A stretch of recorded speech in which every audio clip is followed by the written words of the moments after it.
ተከበራችሁ ዲ ፕሮግራማችን ተከታታዮች እንደምናላችሁ እንደምታውቁት ባለፈው ፕሪስክሪፕሽን ግልጽ ተደርጎ መጻፍ እንዳለበት እንግዳችን ነግሮናል ከቪዲዮ በኋላ ሰምታችሁ እንደሆነ በዚህ ዙሪያ የተሰራ ጥናታዊ ጽሑፍ ይዤላችሁ ቀርባለሁ ብዬ ቃል ገብቼላችሁ ነበር ዛሬ አንድ ጥናታዊ ጽሑፍ በፕሪስክሪፕሽን አጻጻፍ ዙሪያ የተሰራ ይዤላችሁ ቀርቤያለሁ ተከታተሉ ላይክ ሼር ሰብስክራይብ ማድርጉ እንግዲህ ዛሬ ይዤላችሁ የቀረብኩት ጥናታዊ ጽሑፍ ርዕሱ የሚለው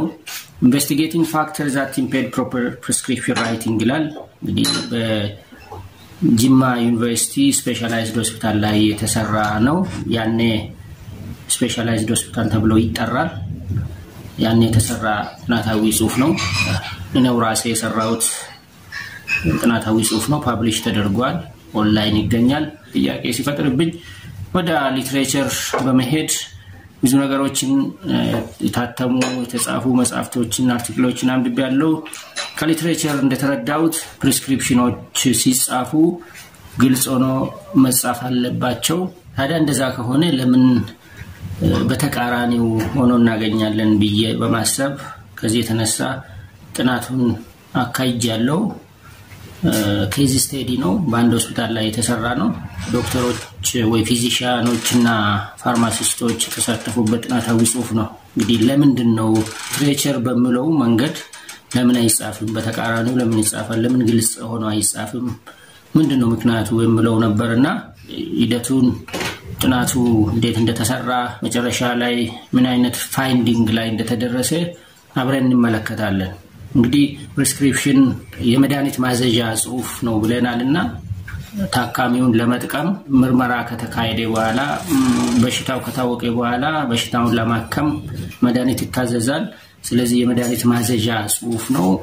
ዲስፔንሰሩና ፕሪስክራይበሩ የሚግባቡበት ታካሚው የሚጠቀምበት በመሃል እንደዛ አይነት ጽሑፍ ነው ብለናልና ግን ጽሑፉ ማይነበብ ከሆነ በመሃል ታካሚው ሊጎዳ ይችላልና ሊትሬቸር ምን ይላል ስለ ፕሪስክሪፕሽን አጻጻፍ የሚለውን ከተመለከተን ያኔ ጥናታዊ ጽሑፉን ሳካሄድ ያነበብኳቸው አርቲክሎች አሉና ከነሱ አንድ ነገሮችን አነሳለሁ ዳካ ኦፍ ኢትዮጵያ 2010 ምንድነው የሚለው ፕሪስክሪፕሽን ግልጽ ሆኖ መጻፍ አለበት መነበብ መቻል አለበት የተጻፈለት ዓላማ የሚሆን ተደርጎ መጻፍ አለበት ወይ ደግሞ ማግባቡ የተጻፈለትን ዓላማ የሚያሳይ መሆን አለበት ብሎ ያስቀምጣል ሌላው ደግሞ WHO 2008 ቁጥሮች በዴሲማል መቀመጥ የለባቸውም ኮንፊውዥን ይፈጥራል አብሪቬሽኖች መኖር የለባቸውም ኮንፊውዥን ይፈጥራሉ ይላል BMJ 1999 ሐኪሞች ፕሪስክሪፕሽንን ክሊር አድርጎ የመጻፍ እንድነበብ አድርጎ የመጻፍ ሊጋል ሪስፖንሲቢሊቲ አለባቸው ብሎ ያስቀምጣሉ እነዚህ ያነበብኳቸው ስለዚህ አብሪቬሽን መኖር የለበትም ማለት ኮንፊውዥን የሚፈጥር አብሪቬሽን መኖር የለበትም ዴሲማል ቁጥሮች ኮንፊውዥን ሊፈጥሩና ባልተፈለገ መንገድ ዲስፔንሰሩ እንዲረዳ የሚያደርጉ ከሆነ እነዛን መጠቀም የለባቸውም ፕሪስክራይበሮች ይላል WHO 2008 ላይ የሚያነበብኩት ኮሄን 2007 በጣም አብዛኞቹ የፕሪስክሪፕሽን ችግሮች የሜዲኬሽን ኤረር የሚያመጡት ከነዚህ ጋር ተያያዙ ናቸው አብሪቬሽን መጠቀም አላስፈላጊ ዴሲማል ቁጥሮችን መጠቀም እና ግልጽ አድርጎ ያለ መጻፍ ጉዳይ ጋር የሚያያዙ ናቸው ይላል እንግዲህ እንዴት መጻፍ አለባቸው ምን ከግንዛቤ መግባት አለባቸው የሚለውን ስናይ በቴብል መልክ ሰመራይዝ ተደርጎ የተቀመጠ አንድ ነገር አለ አብረን እንመለከታለን በስተግራ በኩል ያለው unacceptable usage ነው በስተቀኝ በኩል ያለው ደግሞ acceptable usage ነው ወይ ደግሞ correct usage ነው እነሱን እንመለከታቸዋለን አብሪቬሽን እና ዴሲማል ነምበሮች በፕሪስክሪፕሽን አጻጻፍ ላይ ኮንፊውዥን ስለሚፈጥሩ ፕሪስክሪፕሽን የሚጽፉ ባለሙያዎች መጠቀም የሌለባቸው ተብሎ በስተግራ በኩል በቴብል ውስጥ ተቀምጧል። በተቃራኒው ደግሞ በስተቀኝ በኩል ሲጽፉ ሙሉ አድርጎ መጻፍ አለባቸው። ኮንፊውዥን እንዳይፈጥር አብሪቪዬሽን እና ዴሲማል ነምበሮችን መጠቀም የለባቸው በሚል ሰመራይዝ ተደርጎ በቴብል መልክ የተቀመጠ ያለና እሱን አብረን እናያለን። እስቲ እሱን አይተን እንመለሳለን። እንግዲህ ከቴብሉ እንዳያችሁት የመጀመሪያ ሮው ላይ ያለው ዩኒት ብሎ ለመጻፍ ብዙ ጊዜ ሲያሳጥሩት ወይ አብሪቪዬሽን ሲጠቀሙ ዩ ወይ አዩ ብሎ ነው የሚጽፉ በፕሪስክሪፕሽን ላይ። ነገር ግን ዩኒት ብለን ለመጻፍ እንደዚህ ዩ ወይ አዩ ብለን ከምንጽፍ ሙሉ ቃሉን ብንጽፍ ኮንፊውዥን እንዳይፈጠር ልናደርግ እንችላለንና ዋና ዓላማው የፕሪስክሪፕሽን አጻጻፍ ኮሙኒኬሽን ስለሆነ በኮሙኒኬሽን ውስጥ ደግሞ አለመግባባት እንዳይፈጠር ኮንፊውዥን እንዳይፈጠር ግልጽ አድርገን መጻፍ ይጠበቅብናልና ግልጽ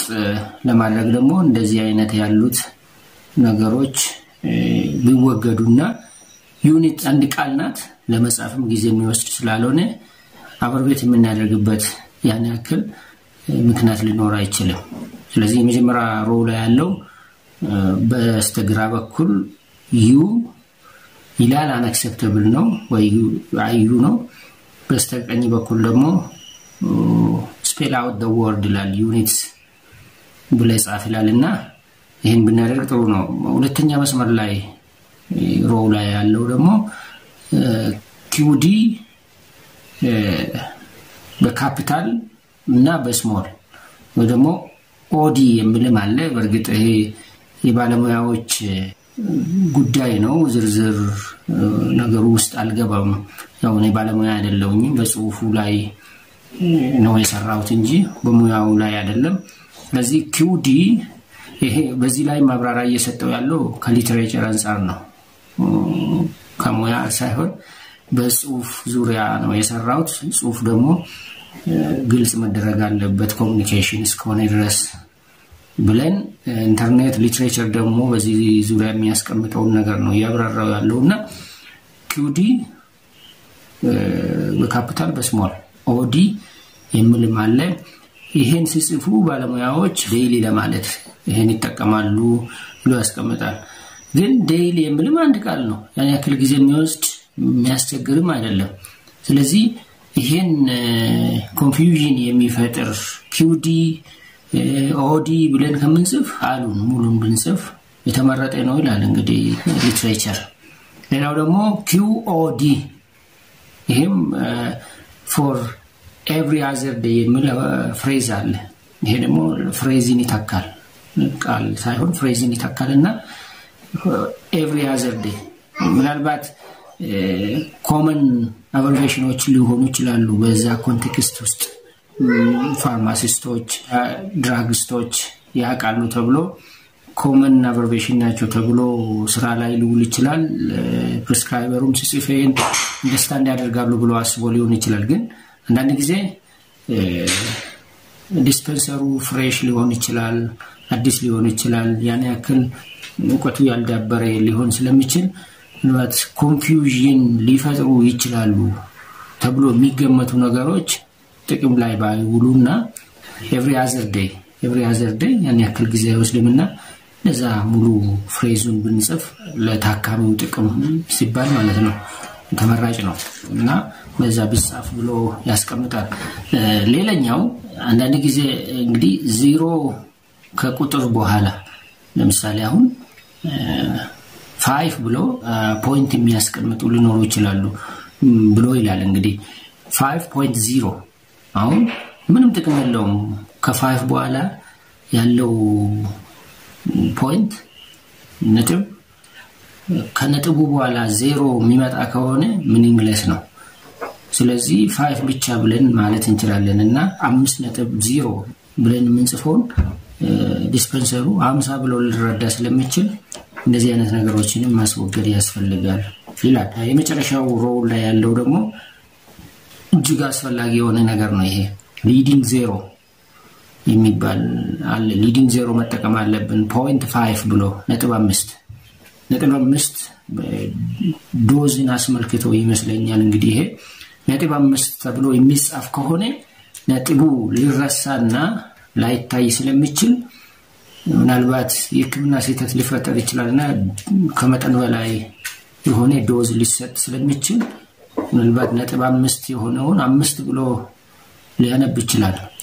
ዲስፔንሰሩ። ስለዚህ 5 ከሆነ ሊዲንግ ዜሮ ማስቀመጥ ያስፈልጋል። 0.5 ወይ ደግሞ 0.5 ብለን ሊዲንግ ከነጥብ በፊት 0 አስቀምጠን 5 መሆኑን ተረድቶ በዛ ልክ በዛ አግባብ ዲስፔንሰሩ እንዲያዝ እንዲሰጥ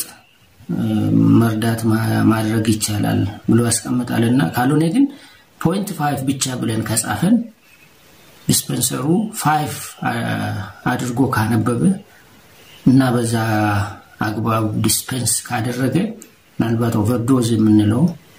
ችግር ሊያመጣ ስለሚችል ይሄንም ስንጽፍ በጥንቃቄ አስበን ልንጽፍ ያስፈልጋል የሚል ነው። አልቲሜት ጎሉ ታካሚውን ለመጥቀም እስከሆነ ድረስ በአግባቡና ችግር ሊፈጥር በማይችል መልኩ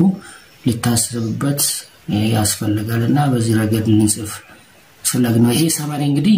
ለኛ አንደርስታንዲንግ ነው የተቀመጠውና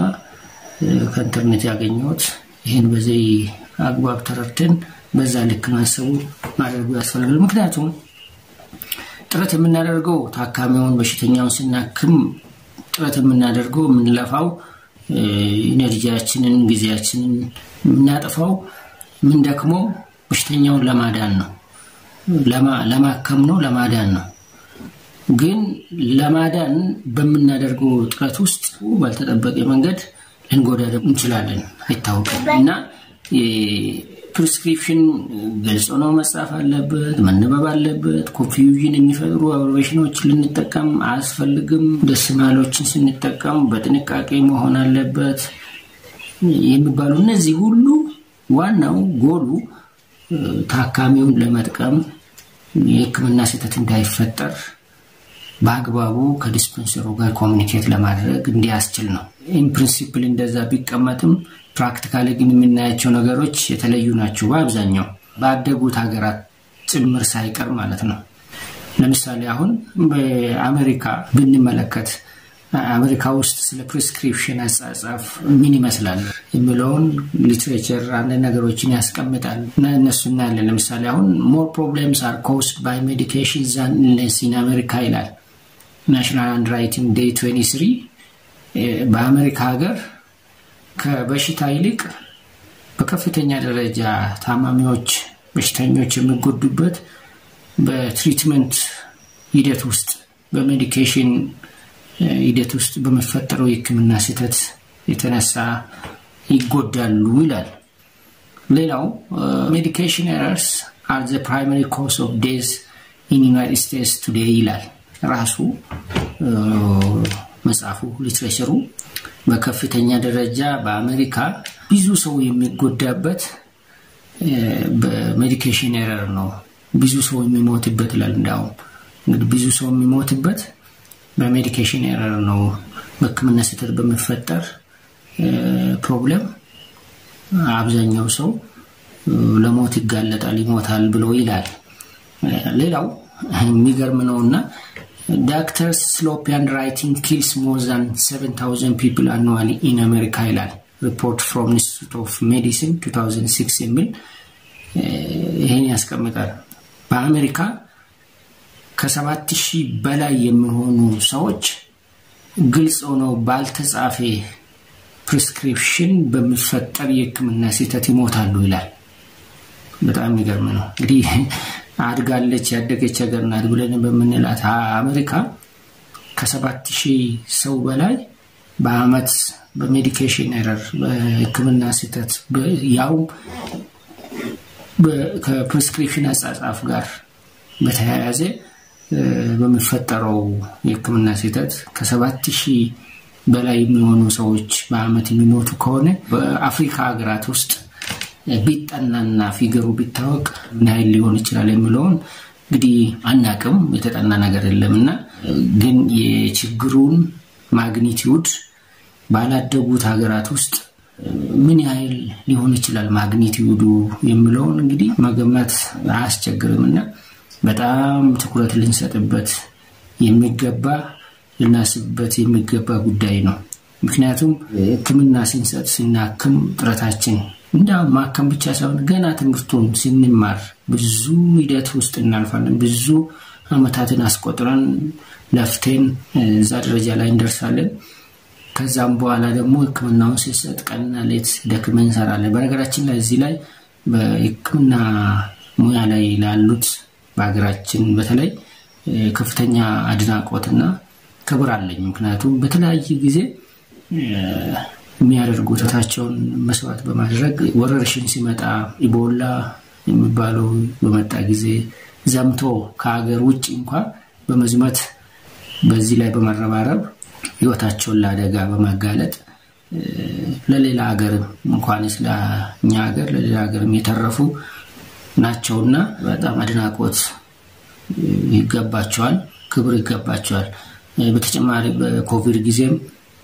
ብዙ ባለሙያዎች አደጋ ላይ ወደቁ የሞቱበት ራሳቸውን መስዋዕት ያደረጉበት ጊዜ ነበርና በተለያየ ጊዜ ራሳቸውን መስዋዕት የሚያደርጉ በእኛ ሀገር ያሉት ጤና ባለሙያዎች በጣም ክብር ይገባቸዋል ግን እነዚህን ስራዎች እየሰሩ በጣም በከፍተኛ ደረጃ እየጣሩ ራሳቸውን ህይወታቸውን መስዋዕት ያደረጉ እየሰሩ ባልታሰበ እነሱ ባላቀዱት ባላሰቡት መንገድ ደግሞ የሚፈጠሩ ችግሮች ሊኖሩ ይችላሉና ይሄን ደግሞ ከግንዛቤ መውሰድ ያስፈልጋል የሚለው ነውና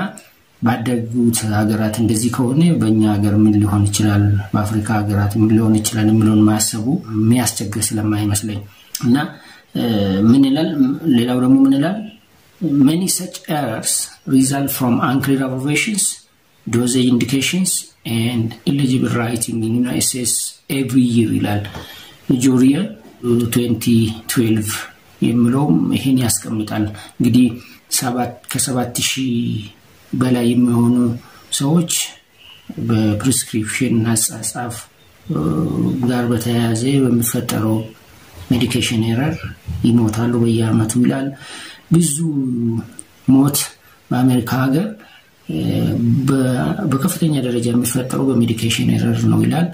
ከኢሊነስ በላይ እንዳውም ከበሽታ በላይ በሜዲኬሽን ኤረር በሚፈጠረው ስህተት ይጎዳሉ ይሞታሉ ይላልና መነሻው ግን የሚሆነው ይላል መነሻ የሚሆነው ለዚህ ግልጽ ያለውንም ኮንፊውዥን የሚፈጥሩ ኦብዘርቬሽኖች መጠቀም ዶዜጅ ኢንዲኬተርስ ወይ ኢንዲኬሽን ክሊር አድርጎ ባለማስቀመጥ ለምሳሌ አሁን ቅድም ያነሳናቸው ነገሮች አሉ 0.5 ማለትና 0.5 የተለያዩ ናቸው ስለዚህ ዲስፐንሰሩ በተሳሳተ መንገድ ሊያነብ ሊረዳ ስለሚችል እነዚህ ነገሮች እና 5.0 ብለን ምንጽፍ ከሆነ ከ5 በኋላ ፖይንቱ አስፈላጊ አይደለም 0 አስፈላጊ አይደለም ግን እንደ 50 ሊወሰድ ይችላልና በቴብል ውስጥ የሚያየናቸው አላስፈላጊ የሆኑ ኮንፊውዥን የሚፈጥሩ የአቨርዌሽን እና የዶዜጅ ኢንዲኬተርስ እነዚህ ጉዳዮች ጋር የሚያያዙ ናቸው የሚፈጠሩ ችግሮች መነሻቸው እነዚህ ናቸው ብሎ ያስቀምጣልና በአሜሪካ ብዙ ጊዜ እነዚህ በጥናት የታዩ ተረጋገጡ ናቸው በጽሁፍ የሚወጡ የታተሙ ስለሆኑ ሊትሬቸር ያየው ነው እየተናገርኩ ያለው moreover eligible handwriting can delay treatment ይላል national handwriting day January 23 ላይ ያገኘሁት ነገር ነውና በሽታውን ከማባባስ ሞትን ከማስከተልም በተጨማሪ ትሪትመንት ዲሌይ እንዲያደርግም ምክንያት ሊሆን ይችላል ምክንያቱም ለምሳሌ አንዳንድ ዲስፔንሰሮች በግምት ሊሰጡ ይችላሉ በተረዱት መንገድ ምንም እንኳን የተረዱት ነገር ትክክል ባይሆንም በተረዱት መንገድ ዳይሬክት ሊሰጡ ይችላሉ ምናልባት ያም ችግር የሚፈጥር ይሆናልና እነዚህ ነገሮች ለበሽታው መባባስና ለሞት መንስኤ ሊሆኑ ይችላሉ በተጨማሪ አንዳንዶቹ ደግሞ በግልጽ ይሄ ጽሁፍ አይነበብም ስለዚህ እንደገና ጽፋችሁ አምጡ ብሎ ሊመልሱ ይችላሉ በአንድ ጎን ስንመለከት ጥሩ ነው ይሄ በግምት ወይ ደግሞ ተሳሳተ መንገድ ተረድቶ ከመስጠት ማመለሱ የተሻለ ነው ነገር ግን ህክምናው እንዲዘገይ ሊያደርግ ይችላል ገና እንደገና ተመልሶ ወይ ደግሞ ወረፋ ጠብቆ ይጻፈውን ሐኪም ደግሞ ላያገኙ ይችላሉ ተመልሶ ቢያገኙም ደግሞ ብዙ ሂደት ውስጥ ሊያልፉ ስለሚችሉ ትሪትመንቱን ዲሌይ ሊያደርግ ይችላል በሽታውን እንዲብስባቸው ወይ በጊዜ እንዳይታከም ምክንያት ሊሆን ይችላልና ይህም ራሱን የቻለ ችግር ነው መጠንቀቅ ያስፈልጋል አወርነሱን በከፍተኛ ደረጃ ልናሳድግ ያስፈልጋል በአገራችን ምን ይመስላል ይሄ ነገር ለምንግዲህ ብዙ ጊዜ ፕሪስክሪፕሽኖችን አይቻለው ብዙም አይነበቡም ግልጽም አይደሉምና ምናልባት መነሻው ምንድነው የሚለው ነው ለማጥናት የፈለኩት በዚህ ጥናት በዚህ ሪሰርች ምንድነው መነሻው በግልጽ በተባለው በሊትሬቸር በተቀመጠው አቅጣጫ ለምንድነው በግልጽ የማይጻፈው ምክንያቱስ ምንድነው የሚለው ለማጥናት አስቤ ነው እንግዲህ ሪሰርች የሰራውትና ስለዚህ የሪሰርቹ ዋና ዓላማ ምንድነው የሚለው to investigate the factors that impede proper prescription writing ይላል እንጂማ ዩኒቨርሲቲ ስፔሻላይዝድ ሆስፒታል ይላል እንግዲህ ያኔ ይሄ ጥናት ሲጠና ስፔሻላይዝድ ሆስፒታል ተብሎ ይጠራ ነበር ትንሽ ስለቆየ አሁን እንኳን ሬፈራል ሆስፒታል ነው ያኔ ሲጠና ግን ስፔሻላይዝድ ሆስፒታል ይባል ነበር ስለዚህ ኬዝ ስታዲ ነው ይሄ ባንድ ሆስፒታል ላይ የተሰራ ስለሆነ ኬዝ ስታዲ ነው ስለዚህ ዋና ዓላማው ይሄ ከሆነ ስፔሲፊክ ኦብጀክቲቭስ ከዚህ ከዋናው ዓላማ ስፔሲፊክ ኦብጀክቲቭስ ተለይቶ ተቀምጧል የመጀመሪያው ስፔሲፊክ ኦብጀክቲቭ ፕራክቲስ ነው ፕራክቲሳቸው ምን ይመስላል ፊዚሺያንስ ፕሪስክሪፕሽን ሲጽፉ ባለሙያዎች በተቀመጠው አቅጣጫ ሊትሬቸሩ በሚለው ነው ወይስ አይደለም ፕራክቲሳቸው ምን ይመስላል የሚለው ነው ስለዚህ to assess the extent to which physicians practice their legal responsibility when writing prescription የሚል ነበር የሚቀጥለው ሁለተኛው ደግሞ አዌርነሳቸው ፕሪስክሪፕሽን በትክክል ካልተጻፈ ጉዳት ሊያስከትል ይችላል ሞት ሊያስከትል ይችላል በዚህ ረገድ አዌርነሳቸው ምን ይመስላል የሚለው ለማየት የተቀመጠ ነው to identify physicians awareness on impact of sloppy prescription writing የሚል ነበር ሶስተኛው ፐርሰፕሽናቸው ምን ይመስላል ግልጽ ተደርጎ መጻፍ አለበት ሊትሬቸር እንግዲህ ፕሪስክሪፕሽን ግልጽ ሆኖ መጻፍ አለበት አላስፈላጊ የሆኑና ኮንፊውዥን የሚፈጥሩ አብሬቪዬሽኖች መወገድ አለባቸው ቃላቶቹ ሙሉ ተደርጎ መጻፍ አለባቸው ዴሲማሎች አላስፈላጊ የሆኑ መግባት የለባቸው ይላል በዚህ ረገድ ፊዚሺያኖች ይሄን ያምናሉ ይቀበላሉ ፐርሰፕሽናቸው ምን ይመስላል የሚለውና to point out physicians perception on the fact that prescription should be written clearly ይላል እና የመጨረሻውና አራተኛው ከነዚህ ከፐርሰፕሽን እና ከአዌርነስ ውጪ prescription በግልጽ በሚነበብ መልኩ ግልጽ ሆኖ እንዳይጻፉ ምክንያት የሚሆኑ ሌሎች ፋክተሮች አሉ ወይ ካሉ እነሱስ ምንድናቸው የሚለውን ለማየት ጥረት የተደረገበት ነውና ምን ይላል to identify the other factors that affect proper prescription writing ይላል እና እነዚህን አራቱን ስፔሲፊክ ኦብጀክቲቮች አቺቭ ለማድረግ የተሰራ ጥናት ነው በዚህ ጥናት ውስጥ የተሳተፉት ፊዚሺያንስ እና ፋርማሲስቶች ናቸውና በሆስፒታሉ ያኔ የነበሩ ፊዚሺያንስ 403 ነበሩ ዳታውን ከሂማን ሪሶርስ የሆስፒታሉ ሂማን ሪሶርስ እንዳገኙት ማለት ነውና 50 ፋርማሲስቶች ነበሩ ነገር ግን 403ቱን ፊዚሺያኖች በጥናት ውስጥ ለማካተት አስቸጋሪ ስለነበረ ምክንያቱም ፊዚሺያኖችን ሙሉ በሙሉ በተፈለገ ሰዓት ላይ ማግኘት ስለማይቻል ቢዚም ስለሚሆኑ የሚገቡበትና የሚወጡበት ሰዓትም ለሪሰርቸሩ አመቺ ስላልነበረ ስለዚህ ምንድነው የተደረገው ኩዌስቸነር ነው ለነሱ የተጠቀምኩትና ኮንቬኒየንስ ሳምፕሊንግ ቴክኒክ በመጠቀም በተገኙበት ከነሱ ዳታ ለመሰብሰብ ሙከራ ተደርጓልና በዚህ ረገድ እንግዲህ 403ቱን መጠቀም ስላልተቻለ ከ403ቱ 100ውን እንደዛ ማለት 25%ቱን ፊዚሺያንስ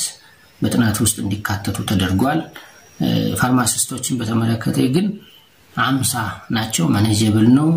ስለዚህ 100% ፋርማሲስቶች ሙሉ በሙሉ እንዲሳተፉበት ተደርጓልና ለሁለቱም የተለያየ ኩዌስቸነር ነው የተጠቀምኩት እንግዲህ ወደ ፊዚሺያንስ ስንመጣ የተለያዩ ፊዚሺያንስ ናቸው ያሉትና አንደኛው ኢንተርንሺፕ ፊዚሺያንስ ልምምድ ላይ ያሉ ሊመረቁ የደረሱ ነበሩ እነሱ 60% ናቸው በጥናቱ ላይ የተሳተፉት 35ቱ ኤምዲ ናቸው በሆስፒታል ላይ የሚሰሩ መጀመሪያ ዲግሪ ያላቸው ናቸው 5ቱ የተቀሩት ደግሞ ስፔሻሊስት ነበሩ እነዚህ ናቸው እንግዲህ በሶስት ቦታ ነው የከፈልኳቸው ኢንተርንሺፕ ፊዚሺያንስ ኤምዲ እና ስፔሻሊስት ከነዚህ ኢንተርንሺፕ ፊዚሺያንስ በቀን ዳታው እንደሚያሳየው እንግዲህ በቀን ከ10 እስከ 25 ፕሪስክሪፕሽን ይጽፋሉ ያን በነበረው ዴታ ነው እንግዲህ የተቀሩት 40ዎቹ 35 ሲደመር 5 ደግሞ ከ30 እስከ 55 ፕሪስክሪፕሽን በቀን ይጽፋሉ እንግዲህ እነዚህ ከፊዚሺያንስ እና ከፋርማሲስቶች ዳታ ለመሰብሰብ የተጠቀምኩት ኩዌስቸነር ነው በአጠቃላይ ግን ሁለት ኢንስትሩመንቶች ናቸው ጥቅም ላይ የዋሉት ዳታ ለመሰብሰብ አንደኛው ኩዌስቸነር ነው ሁለተኛ ዶክመንት አናሊሲስ ነው ኩዌስቸነር ለሁለቱ ለፊዚሺያንስ እና ለፋርማሲስቶች የተዘጋጀ ክሎዝድ ኢንድድ ኩዌስችንስ ነበሩ የተለያዩ ናቸው ለፊዚሺያንስ ለፋርማሲስቶች ከፊዚሺያንስ ያገኘሁትን ዴታ ሰብስታንሺየት ለማድረግ የተጠቀምኩት ነው ለፋርማሲስቶች የሰጡት ኩዌስቸነር በተለይ ፕራክቲሳቸውን በተመለከተ ይነበባል አይነበብምና ከሱ ጋር የተያዙ ችግሮችን ዶክተሮች ወይ ደግሞ ፊዚሺያንስ ያሉትን ሰብስታንሺየት ለማድረግ ከፋርማሲስቶች የሰበሰብኩት ዴታ የተሰበሰበው በኩዌስቸነር ነው እነሱ ዶክመንት አናሊሲስ ግን አሁንም ክሮስ ቼክ ለማድረግ ፕራክቲሳቸው ምን ይመስላል የሚለውን ለማየት 500 ፕሪስክሪፕሽኖችን አናላይዝ አድርጌያለሁ በማስፈቀድ ኮንሰንት በማግኘት በትክክለኛ ሂደት ውስጥ በማለፍ የተደረገ ነውና 500 ፕሪስክሪፕሽኖች ካሉት ፕሪስክሪፕሽኖች ሁሉንም ማየት አይቻልም የሚያልቅ ነገርም አይደለምና ካሉት ፕሪስክሪፕሽኖች ግን ራንደምሊ 500ውን በመምረጥ 500ውን ለማየት ሞክሬያለሁ ግን ደግሞ ቫሊዲቲውን ለማየት ብቻዬን ሳይሆን ቼክሊስት በመጠቀም ቀድሞ የተዘጋጀ ቼክሊስት አለ 5 አይተሞች አሉ ከፕሪስክሪፕሽን ጋር የሚያያዝ ከሊትሬቸር ጋር የሚጣጣም ከሊትሬቸር የተወሰዱ ሐሳቦችና ፕሪስክሪፕሽን መያዝ ያለበት ኮምፖነንቶች አሉ በኮምፖነንቶቹ መሰረት ፊዚሺያኖቹ እነዛን ኮምፖነንቶች ይተገብራሉ ወይ ያደርጋሉ ወይ የሚለው ነበርና 5 አይተሞች አሉት በዛ ቼክሊስት መሰረት ተገምግመዋል እና ብቻን ሳይሆን ደግሞ 4 እንግሊዘኛ መምህራኖች አንድ ላይ ሆነን ይነበባል አይነበብም ግልጽ ነው ግልጽ አይደለም የሚለውን አራታችን ካየን በኋላ በኮንሰንሰስ ነው ዲሲሽን የሰጠነውና አራታችን አይነበብም ካለን በኮንሰንሰስ ይነበባል ካለን በኮንሰንሰስ አግሪ እና ዲስአግሪ በማድረግ ውሳኔ የሰጠንበት ነው እና መጨረሻ ላይ አራታችን የተስማማንበት ነገር ነው ውሳኔ ላይ የደረሰውና ስለዚህ ቫሊዲቲ ያለው አንድ ሰው ብቻ ወይ ደግሞ ሪሰርቸሩ ብቻ ያለው ጉዳይ አይደለምና እና በዚህ ረገድ ዴታው ኳሊቴቲቭ እና ኳንቲቴቲቭ ዴታ ነውና ኑሜሪካል ቫልዩስ አለው እና በወርድ ደረጃ የሚገለጹትም ነበሩ Descriptive statistics such as percentage, mean values were used to report the results in numerical values, whereas the qualitative data were described using descriptive method. እንግዲህ በጥናቱ የተገኙ ግኝቶች ምንድናቸው ሜጀር ፋይንዲንግስ ምንድናቸው ብለን ከጠየቀን እንደሚከተለው አብረን እንመለከታለን የመጀመሪያው ከአዌርነስ ጋር የሚያያዝ ጉዳይ ነው ይህን አስመልክቶ the physicians have necessary awareness on the negative impact of sloppy prescription writing ይላል የዴታው የሚያሳየው awareness አላቸው knowledge አላቸው ያቃሉ negative impact አለው sloppy prescription writing የሚለውን awareness አላቸው የሚለውን በኩዌስቸነር የተገኘው ዴታ ያሳያል ለዛ ማለት እንግዲህ awareness አለን ብሎ ናቃለን negative impact አለው በትሪትመንት ላይ ችግር ሊያመጣ ይችላል የሚለውን ናቃለን ብለዋል ሌላው ደግሞ they also seem that they have well perceived the fact that prescription should be written clearly to avoid negative consequences of illegible prescription writing ያምናሉ prescription መቼም ቢሆን ሁሌ ግልጽ ተደርጎ መጻፍ እንዳለበት ከሊትሬቸር ጋር ይስማማሉ ያምናሉ ሪስፖንስ ያደርጉ እናምናለን ናቃለን ግልጽ ተደርጎ መጻፍ እንዳለበት እናምናለን ብሎ ሪስፖንስ ስላደረጉ በዚህም ረገድ ችግር እንደሌለባቸው መረዳት ይቻላል ነገር ግን ፕራክቲሳቸውስ ምን ይመስላል የሚለው ጋር ስንመጣ ዘላይ ነው እንግዲህ ችግር ያለውና however the magnitude of practicing the legal requirements about prescription writing is low ይላል ማሳያዎች ደግሞ አሉ ለነዚህ እንዴት ፕራክቲሳቸው ሎው ነው እንዴት ተባለ በምን ምክንያት ነው ከተባለ ማሳያዎች አሉ እንግዲህ ለምሳሌ ባለፈው 4 ፕሪስክሪፕሽኖች እንደናሙና አቅርቤላችሁ ነበርና ይሄ 4 ፕሪስክሪፕሽኖች የናሙና ናቸው ማለት 500 ፕሪስክሪፕሽኖች እንደናሙና የተወሰዱ ነበሩ ከነዛ 500ዎች ደግሞ 500ውን በአርቲክሉ ላይ ማስቀመጥ በዚህ ስክሪን ላይ ማሳይ ስለማይቻል 504ቱን ራንደምሊ በመምረጥ ለማሳያነት ያክል የተቀመጠ ነውና ባለፈውም አሳይቻቸዋለሁ እንግዲህ ይሄን ፕሪስክሪፕሽን ሲናይ ያገኘነው ግኝት ምንድነው 500ውን ሲናይ ከ500 ፕሪስክሪፕሽኖች በፐርሰንት ስናስቀምጥ 54.5 ከግማሽ በላይ የሚሆኑ ማይነበቡ ናቸው እንግዲህ ቅድም እንዳነሳውላችሁ ዲሲሽን ላይ የደረስነው በኮንሰንሰስ ነውና አራት ሰው አንብቦ አይቶ ይሄ አይነበብም የሚለውን አግሪመንት ላይ ዲሲሽን ላይ የደረስንበት ነውና 54.8 ከግማሽ በላይ የሚሆነው ፐርሰንት እንደማይነበብ ግልጽ ነው የተጻፈ እንዳልሆነ ያሳያል እንደዛው ደግሞ all physicians do not write their phone number on the prescription ስልካቸውንም ስማቸውንም በ500 ፕሪስክሪፕሽኑ ላይ ልናገኝ አልቻልንም እንግዲህ ኮምፖነንቱ አለ ይጠይቃል የፕሪስክራይበሩን መረጃ ይጠይቃል ስም ስልክ ፍርማ በርግጥ ፍርማ አለ ፍርማ ግን ማን እንደሆነ የሚያሳይ ስላልሆነ ስምና ፎን ነምበር መቀመጥ ነበረበት ስለዚህ ፎን ነምበርም የለም ስም የለም ከዚህ እንደምንመለከተው ማለት ነው ይሄም አንዱ ማሳያ ነው እንግዲህ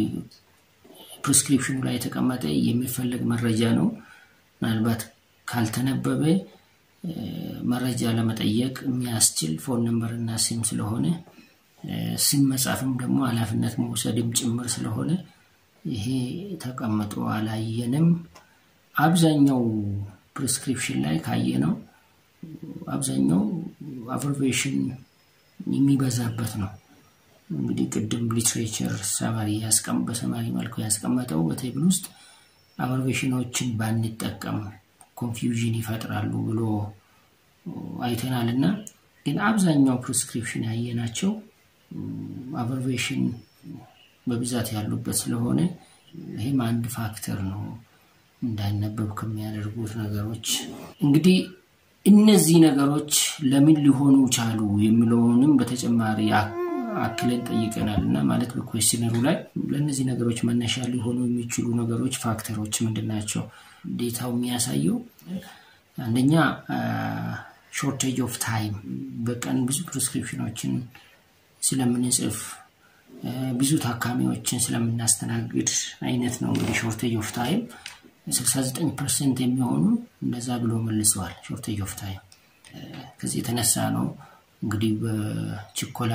ስለሚጻፍ እንደዚህ አይነት ነገር ሊከሰት ይችላል አለመነበብ ነገር ከዚህ የተነሳ ነው ያሉ አሉ።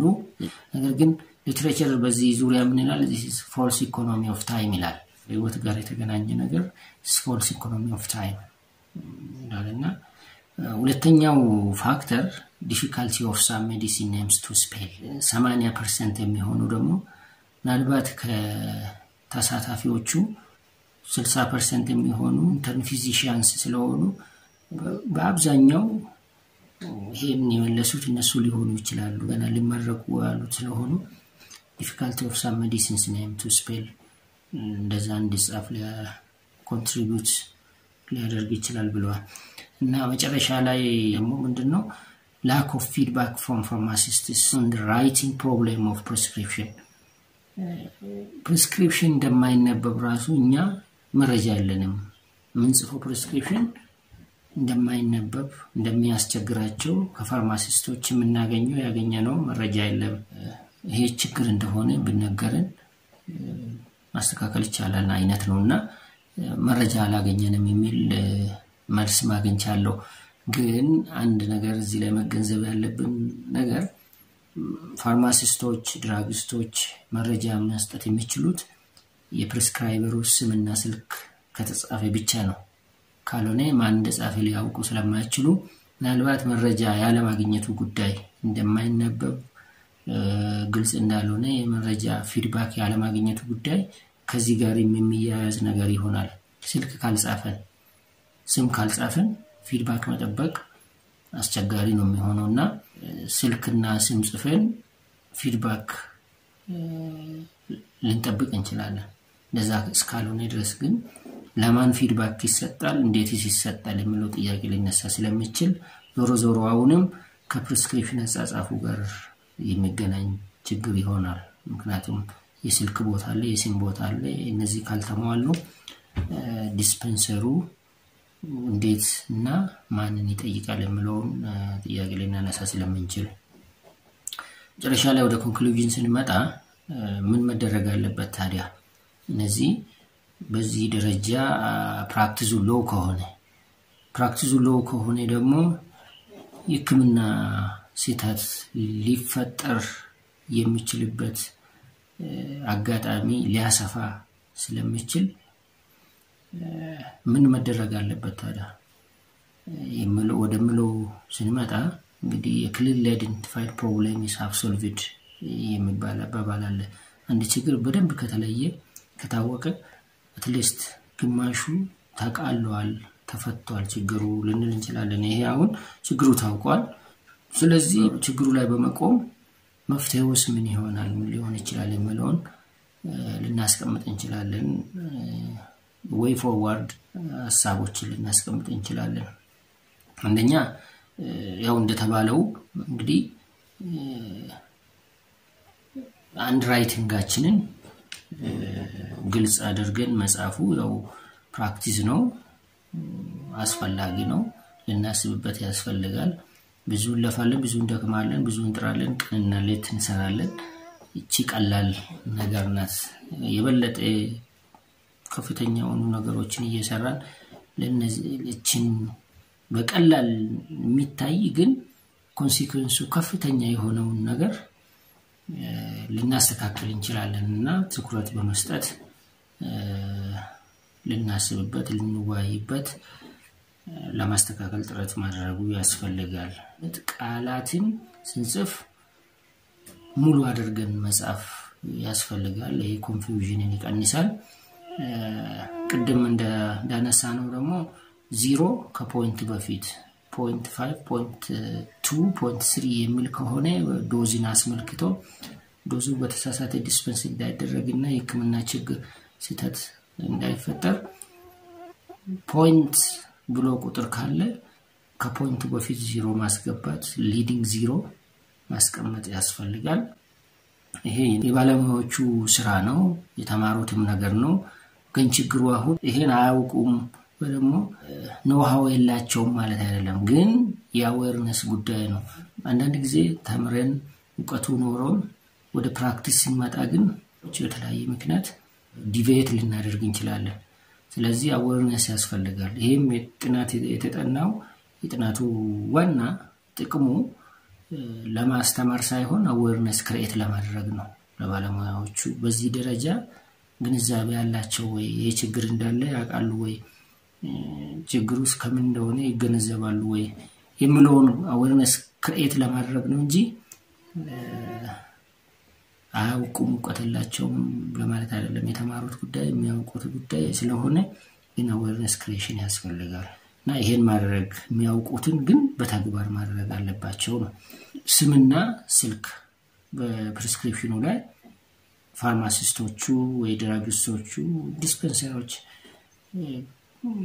እንዲደውሉ ክላሪፊኬሽን እንዲጠይቁ ፊድባክ እንዲሰጡ ቁጥር ስም ማስቀመጥ ኃላፊነት መውሰድ ነው። በሌላ መልኩ ደግሞ እኔ ነኝ የጻፍኩት ብሎ ኃላፊነት ለመውሰድ ነውና ስለዚህ በነገራችን ላይ አንዳንድ ሰው ጽሁፍ አዌርነስ ኖሮትም አይነበብም። ስለዚህ እንደዚህ አይነት ሰዎችን ጭምር ደውሎ ክላሪፊኬሽን ለመጠየቅ ስልክ መኖር አለበት ስም መኖር አለበት። ይሄ በጣም ሲሪየስ ጉዳይ ነው። እኔ እንግዲህ ፕሪስክሪፕሽኑን አይደለም ያው ያዘጋጀሁት እኔ አየው ሳይ ግን ያገኙት ኮምፖነንቶቹ ስም ስልክ የሚሉት ነገሮች አሉ ሪኳየርመንት ናቸውና የፕሪስክራይበሩን መረጃ የሚጠይቁ ናቸው። ያለ ምክንያት አይደለም እዛ ላይ የተቀመጡትና በምክንያት እስከሆነ ድረስ ደግሞ ኃላፊነት ወስደን ስማችን ስልካችንን መጻፍ ያስፈልጋል። ዲስፔንሰሩ ደውሎ ክላሪፊኬሽን ሊጠይቀን ይችላል ማለት ነው። ሌላው discussing with pharmacists to get feedback ይሄም እጅግ አስፈላጊ ነው። የውይይት ጊዜ ፊድባክ የሚሰጣጡበት ጊዜ ቢኖር ጥሩ ነው። እኔ አሁን አለ የለም የሚለውን አላቅም ግን ለሐኪሞች ሞርኒንግ የሚባል የውይይት ጊዜ እንዳላቸው ይሰማለሁ። ግን በዛ ሞርኒንግ በሚባለው ውስጥ ፋርማሲስቶች ይሳተፋሉ አይሳተፉም ማውቀው ነገር የለኝም። ግን በስፋት በእንደዚህ አይነት ችግሮች ዙሪያ ለመወያየት ፋርማሲስቶችና ሐኪሞች ውይይት ቢያደርጉ እንደ ሲሪየስ ኢሹ ወስዶ ቢወያዩበት ቢነጋገሩበት እንዴት ሊያስቀሩ ችግሩን ሊያስቀሩ እንደሚችሉ ቢነጋገሩበት እንደዚህ አይነት ቋሚ የሆነ የውይይት ጊዜ ቢኖራቸው የተመረጠ ይመስለኛል። እንደ ሪኮመንዴሽን ማስቀምጠው ቢወያዩ ምክንያቱም ለአንድ ዓላማ ነው የሚሰሩት። ሐኪሞች ሲጽፉ ወደ ፋርማሲስቶች ወደ ዲስፔንሰር የሚሄድ ከሆነ ዲስፔንሰሩ ደግሞ በዛ ላይ ቤዝ ሆኖ ዲስፔንስ የሚያደርግ ከሆነ there is communication አለ ማለት ነው። ሁሌ የማይቋረጥ ኮሚኒኬሽን አለ። ስለዚህ አብሮ ስለሚሰሩ መወያየት ያስፈልጋል ፊድባክ መሰጣጣት ያስፈልጋል። የሚወያዩ በችግሮችን የሚያነሱበት በችግሮቹ ዙሪያ የሚወያዩበት ለችግሮቹ መፍትሄ የሚፈልጉበት የውይይት ጊዜ ያስፈልጋቸዋል እና ካለም ምናልባት እንግዲህ ሞርኒንጉ ላይ እነሱ የሚኖሩበት ከሆነ እንደዚህ አይነት ኢሹዎች መነሳት አለባቸው ውይይት መደረግ አለባቸው ትኩረት ሊሰጣቸው ያስፈልጋል የሚል ነውና ሌላው እንግዲህ አስፈላጊ የሆነው ነገር እንግዲህ ምናልባት ከተቻለ ፕሪንት አውት በኮምፒውተር ቢሆን ምናልባት አሁን ተብሎ አሁን ላይደረግ ይችላል። እንደዚህ አይነቱ ቅድም እንዳልኩት ያንዳንድ ሰው ጽሁፉ ምንም እንኳን አዌርነስ ኖሮ ተግባራዊ ያደርጋለው ብሎ ቢያስብም ጽሁፉ ከመጀመሪያው ነው የሚስተካከል ካልሆነ ምንነበብ ያልሆነ ብዙ ሰው አለና እንደዚህ አይነት ችግሮችን ለማስቀረት ኮምፒውተርን በመጠቀም ፕሪስክሪፕሽን መጻፍ እንደዚህ አይነት ቴክኖሎጂ በቴክኖሎጂ የተደገፈ ፕሪስክሪፕሽን አጻጻፍ ቢተገበር ስራ ላይ ቢውል ጥሩ ነው ብያስባለሁ ለወደፊት ማለት ነው ብዙ ጥናቶችም ይሄን ሰጀስት ያደርጋሉ ምናልባት ይሄ ጥቅም ላይ ቢሆን አሁን የምንላቸው ችግሮች የክምና ስህተቶችን ሊያስቀር ሊቀንስ ይችላል ብሎ ስለሚያስቀምጡ ቢታሰብበት ጥሩ ነው ይላልው ለዚህ ደግሞ እንግዲህ ዩኒቨርሲቲዎች የሚመለከታቸው አድሚኒስትሬቲቭ ቦዲ የሆስፒታሉም ሊሆን ይችላል የሆስፒታሉ ሲል የተጠናበት ሆስፒታል ብቻ ሳይሆን ሁሉም ሆስፒታል ያላቸው ዩኒቨርሲቲዎች ሁሉም ዩኒቨርሲቲ አመራሮች ፊዚሺያኖች ፋርማሲስቶች የሚመለከታቸው አካላት እና ጤና ሚኒስቴር እነዚህ አካላት በትኩረት ሊያስቡበት ያስፈልጋል ምክንያቱም ሁሉም ተያይዞ ከጤና ሚኒስቴር ጀምሮ እስከታች ያለው የሰውን ህይወት ለማዳን ነው የሚሰሩትና እንግዲህ የሰውን ህይወት ለማዳን በመናደርገው ጥረትና በመናደርገው ድካም ውስጥ ስራ ውስጥ ያልጠበቅነው ያላሰምነው እንደዚህ አይነት ችግሮች ሊፈጠሩ እንደሚችሉም ደግሞ ግንዛቤ ሊኖርና በሱ ላይም ትኩረት አድርገን ልንሰራ ስለሚያስፈልግ ሁሉም የሚመለከተው አካል ከላይ እስከታች በዚህ ላይ ትኩረት አድርጎ መስራት ያስፈልጋል ይላልው እንግዲህ በትኩረትም እንደሚሰራበት ተስፋ አደርጋለሁ አወነሳችን እንደሚጨምር ፕራክቲሳችን እንደሚሻሻል ተስፋ አደርጋለሁ እንግዲህ በስተመጨረሻ አንድ አባባል አለ ሱና ነብላችኋለሁ Doctors are not trained to write readable prescriptions and pharmacists are not trained to decipher them እንደዛ ማለት ዶክተሮች የማይነበብ ፕሪስክሪፕሽን ለመጻፍ አይደለም የሰለጠኑት ፋርማሲስቶችም በዛው ልክ የማይነበብ ፕሪስክሪፕሽን ለማንበብ አይደለም የሰለጠኑት ይላልና ይሄን ጥሩ አባባል ለናስብበት ያስፈልጋል ስለተከታተላችሁ እጅግ አድርጌ አመሰግናለሁ የዛሬውን እንግዲህ በዚህ ላይ እናበቃለን ጥሩ መረጃ እንዳገኛችሁበት ተስፋ አደርጋለሁ ሌላ ጊዜ ደግሞ በሌላ ርዕሰ ጉዳይ እንገናኛለን እስከዛው ደህና ቆዩ Thank you